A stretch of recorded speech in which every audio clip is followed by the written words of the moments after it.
Nothing shows off the power of new hardware like a racing game. Forza Motorsport 5 was one of the first titles we saw for the Xbox One back at the reveal, and now we're getting a closer look.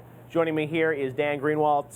Dan, you took your McLaren over from the briefing, decided to stop by our LA Live stage and show some new footage that we didn't see in the press conference. So let's just jump right in here and we can start to look at it and you can tell us a bit about what we're going to see here. One thing that I wanted to ask you about that you talked about on stage was this Drive-atar and sort of how that works. So is that the idea that, like, if you and I are friends and I play my game and I might not be online when you're in the game world, does a car sort of drive like me?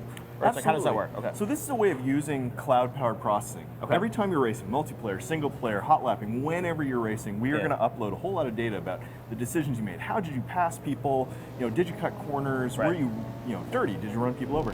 And by getting that information, it's a lot of data. We upload that, and the cloud just crunches it down into a profile for you. It learns. It's actually a Bayesian learning network. It's a neural network. I love science. Sorry. Bayesian? What is that? A Bayesian? Bayesian. It's a type of machine learning. Okay. Bayesian. Sorry. We like to learn here. Bayesian. No, that's great. So it'll learn who you are, build a profile. Exactly. And then whenever you log in, my friends, my family, and also different Drive-atars from around the world, people I don't even know, are put into my game, so the data is downloaded. And it means every game is totally different. You never know what you're going to get. And you can also override it with difficulty settings. So you can choose from the harder profile, you can choose from the easier profile, but it means you're going to see cars going 3 abreast, you're going to see cars being dirty, driving clean. They don't just line follow. It's not like the AI you see in a traditional racing. So the AI in many ways is powered by other humans or other players. Absolutely. Who sort of become the AI now. Absolutely, and we've been using the term end of AI. Obviously, it's still in the same classification. The end of AI? Yeah, exactly. It's over? Well, powered by human energy, as they said back in the day. I think that was a Jay Allard or Peter Moore line back in the day. Well, I won't go that far. But what I will say is that it really does look different. So when you're playing in single player, it really does look like multiplayer. Okay.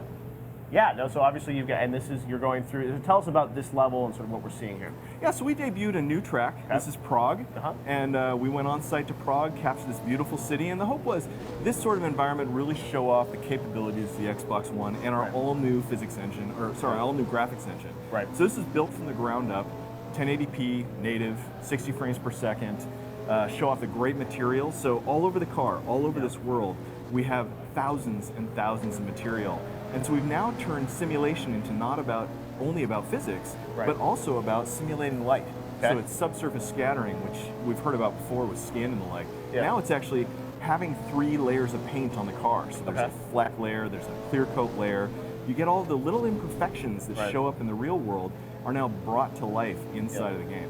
Yeah, I know a lot of gamers online have been wondering about this powered by the cloud, what was that going to mean, and they're all concerned obviously about the online capabilities or requirements of Xbox. So you're saying the cloud really is used to power the AI in this game. That's the big sort of feature that you think is going to. Does it change how you play because it feels more real? Is that what you're saying? Well, it changes how you play in a couple of key ways. Every time you log in, you get to see what your Drive-atar was doing against the world. You get some in-game credits, and so you kind of get this feeling the world's alive. And you also get a little bit of like water cooler talk with your friends. I was racing last night and you came online. You're running me off the road. You can kind of have that happen even though it was not multiplayer. But also using the cloud to crunch incredible amounts of data and also offload all of that from the console. So we can use even more of the console for graphics, for physics, for all the cutting edge stuff we do. So it's not that it's the microscopic decisions. This is for the low latency, just data crunching, big data up there in the cloud.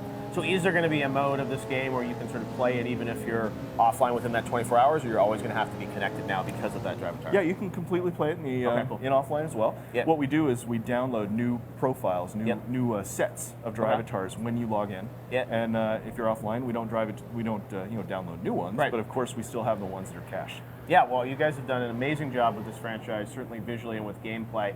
Let me ask you, everyone always wonders with a driving game, the best way to control it. Are you guys going to introduce a new steering wheel, or what can we see sort of for a functionalities perspective in that regard? Yeah, actually there is a new wheel. It's Thrustmasters, and it's going to be actually in the demo, on the floor. It's something that's going to be playable by people. It's still in kind of beta form, so it doesn't have its final look and form factor.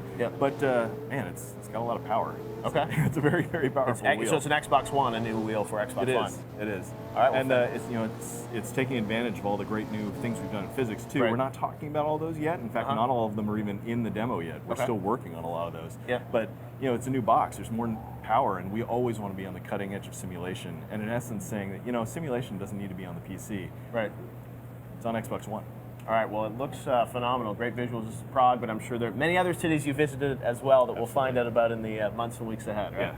Awesome. Well, Dan, thank you so much for the first look at you.